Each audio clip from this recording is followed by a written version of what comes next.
Hey, this is Marco with Lusso Overland, and today I'm going to show you how to smoke test your intake and exhaust system.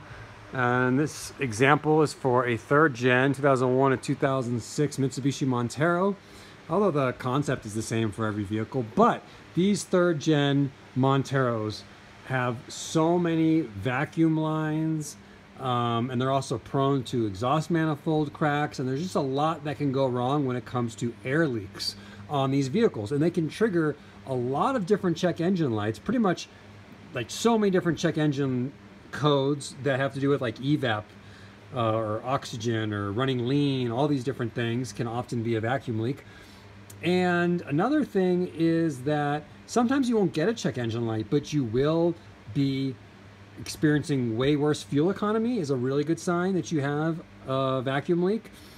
And because you'll be running really rich. What happens is the computer, you're getting air into the system. The computer's like, hey, we have way too much air in the system. So it bumps up the fuel to equalize the fuel and air ratio.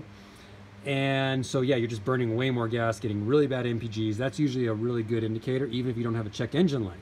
So what do we have here? We have a smoke test machine. Now, I definitely recommend if you have a Gen 3 Montero, picking one of these up. It's kind of like my go-to starting point outside of check engine codes with a diagnosis. And if you pay a shop to do this, it's going to be like $100 for them to do a smoke test. Well, this machine is $100. You can get them on eBay or Amazon. And so you're going to pay for it after one use. Anyways, how's it work? Well, inside of this like modified painter's can, there is some smoke fluid, which I think is just mostly mineral oil or baby oil, but you pour some fluid in here. There's like an element, a wick, and it heats up and it burns that oil to create smoke. You've got a plug here with a fuse. You can see it's turned on now, and that gets hooked up to your battery for power. And then on this side, so that's what's powering the coil to heat it up. On this side, you have an air line where the smoke is going to come out of, and it's going to come out of here. And then you can insert this tip into various vacuum hoses to see if they have a leak. And then lastly, there's this connection up here, which goes to your air compressor. And almost any air compressor can power this thing because this regulator takes it down to 1 PSI. So as long as you can keep a consistent 1 PSI, then you can run the smoke machine. All right, the smoke is coming out of here right now. It's pretty hard to see, but see that? So we've got smoke coming out of here now. So I'm just going to unplug, just pull this vacuum hose out of the intake manifold, and then put this in there.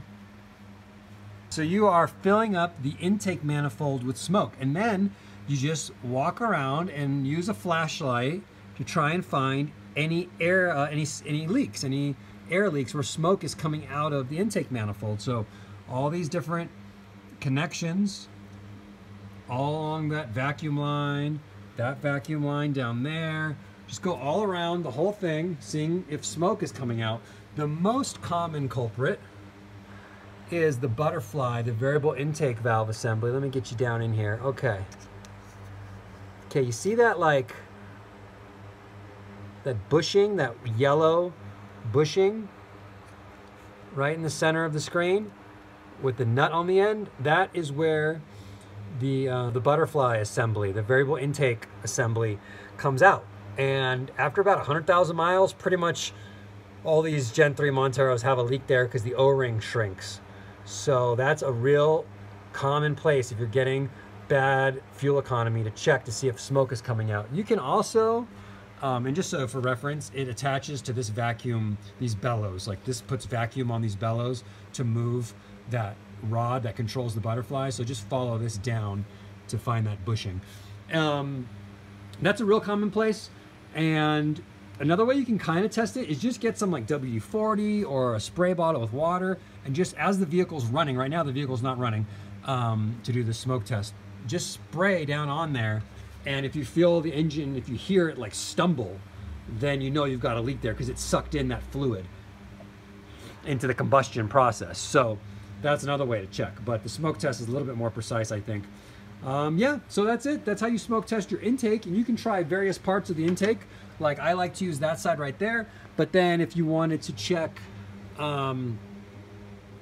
like some of these other lines or your PCV system, which is this line down here, you can unplug. Since you got this line unplugged anyways, then you can blow smoke into here as well. So that's how you smoke test the intake. Then the exhaust system, you're gonna need a bigger tip than this to smoke test the exhaust, because you wanna stick this up the tailpipe. So it's gonna have to be much bigger, but you can buy that separately. And so yeah, same thing, just have the smoke enter the vehicle through the tailpipe, and then you can look for exhaust pipe leaks the same way. Now you will most likely get smoke coming out of the muffler, and that's totally normal because the muffler develops condensation, and so mufflers have drain holes built into them. So if you see smoke coming out of a few points in your muffler, that's normal. But you can use it to check for like gasket leaks along your exhaust lines. But for the manifolds, you can just come in and look down over here at the heat shields, and you might want to take the heat shields off. They're just like 3 bolts, I think. Even if you just make them loose, you won't be able to get this side out because the EGR pipe, but if you just make them loose, that'll still help. Or look from underneath the vehicle. Take the skid plates off and look up at the exhaust manifolds, and if you see smoke coming out of those, then you know that they are cracked, and which is pretty much a problem that affects 100% of Gen 3 Monteros. Once they're about 100, 150,000 miles, start looking for manifold cracks. So that's it, you guys. That's how to smoke test your intake and exhaust system. Hope you guys found this helpful. Be sure to check out lusaoverland.com.